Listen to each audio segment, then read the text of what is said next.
Hello everyone, जय माता दी सभी को। कैसे हैं आप लोग? माता रानी की कृपा से स्वस्थ होंगे, यही उम्मीद है। माता रानी आप लोगों की कृपा हमेशा बनाए रखे। तो मैं ये वीडियो आपको निर्जला एकादशी के लेके आई हूँ कि निर्जला एकादशी के नियम क्या होते हैं, किस तरह से हम व्रत रखते हैं, क्या खाना चाहिए क्या नहीं खाना चाहिए, और निर्जला एकादशी के दिन हमें कब पानी पीना चाहिए। तो इसके मैं आपको वीडियो लेके आई हूँ।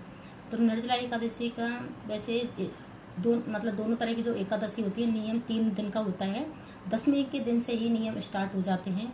तो आपको 10वीं के दिन क्या करना है, कांसा को त्याग कर कोई भी जैसे मांस मदिरा बनता है उस किचन का भोजन नहीं खाना चाहिए, और दूसरे का भी 10वीं के दिन खाना नहीं खाना चाहिए आपको। और मेन चीज क्या है कि जैसे सुबह उठते हुए तो जैसे दोपहर तक खाना खा लिया, फिर शाम को जो सूर्य छुपता है उससे पहले आपको खाना खा लेना चाहिए। 10वीं का यही नियम है।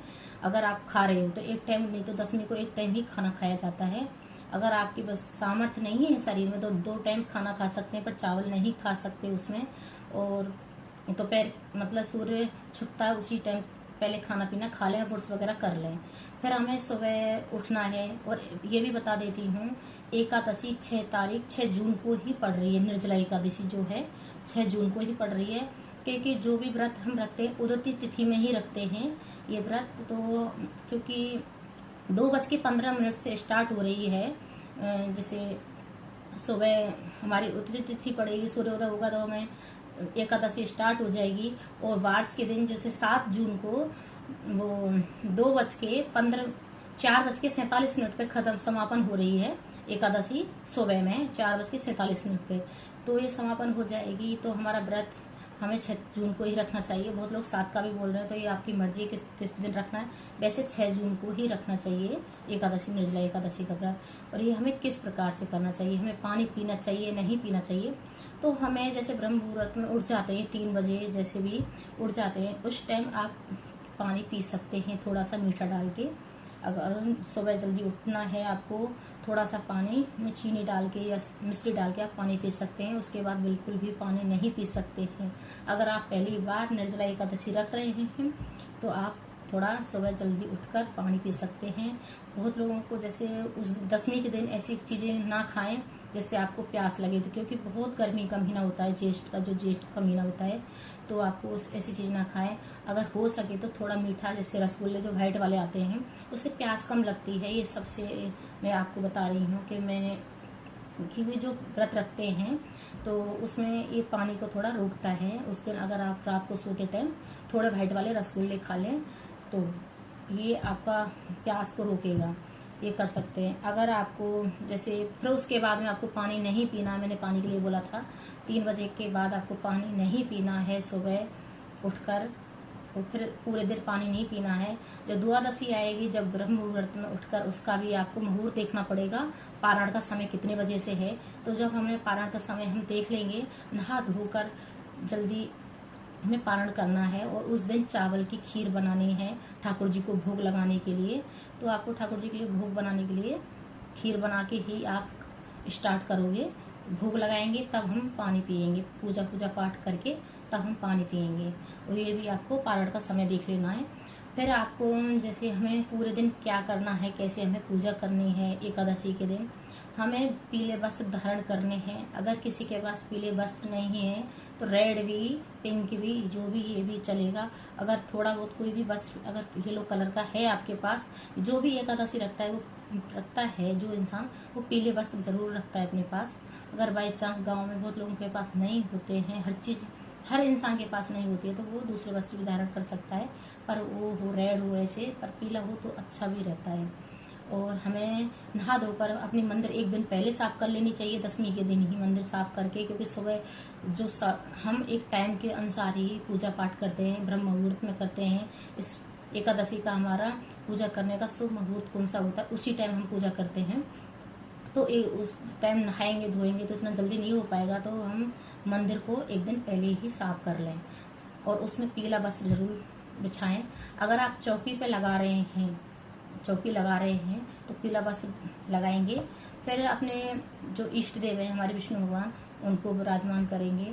फिर हमारे जो ठाकुर जी हैं उनको भी वस्त्र नहला धुला के वस्त्र धारण करेंगे, उनको भी साइड में बैठाएंगे। और हमें गणेश भगवान को तो भूलना नहीं है, सर्वप्रथम सर्वपूज्य गणेश भगवान ही हैं, तो उनको भी विराजमान करेंगे हम।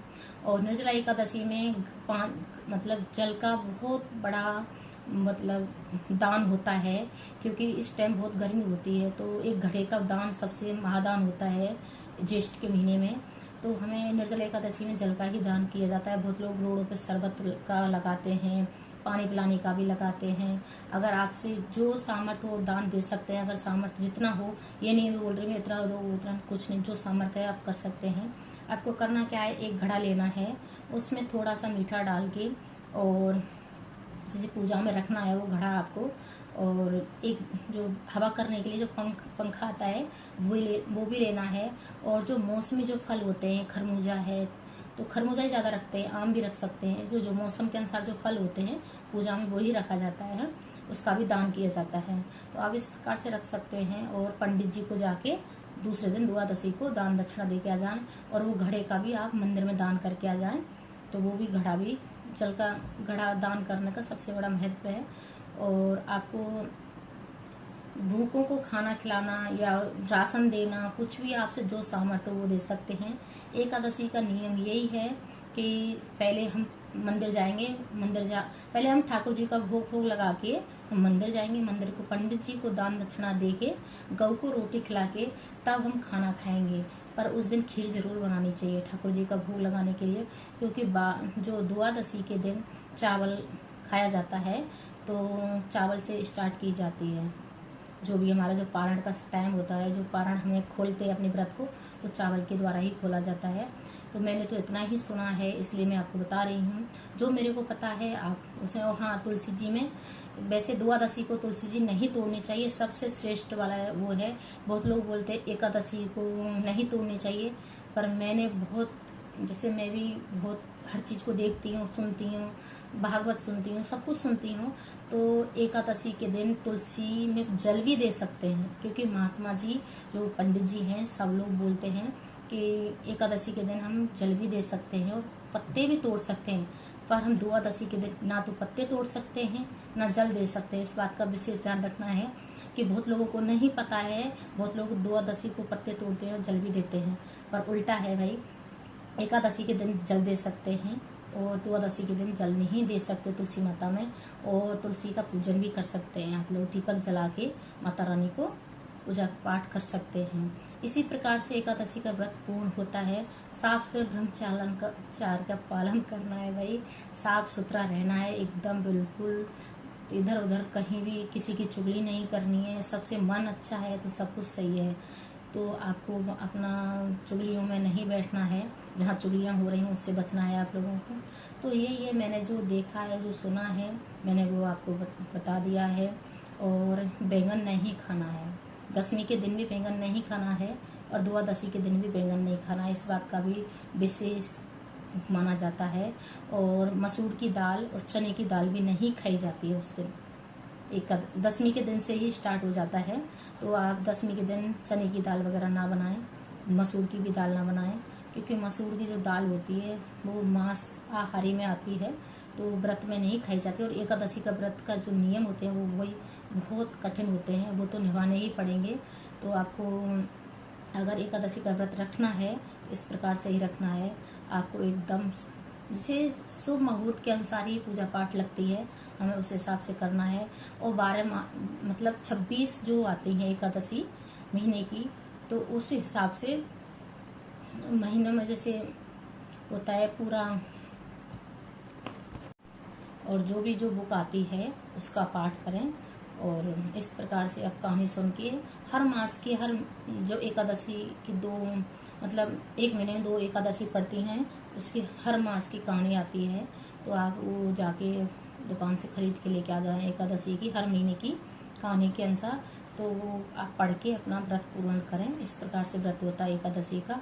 और अगर मेरी वीडियो थोड़ी सी यूजफुल लगी हो, लाइक करें, शेयर करें, सब्सक्राइब करें। तो जय हर हर महादेव, जय हो मेरी माता रानी, जय हो हर हर।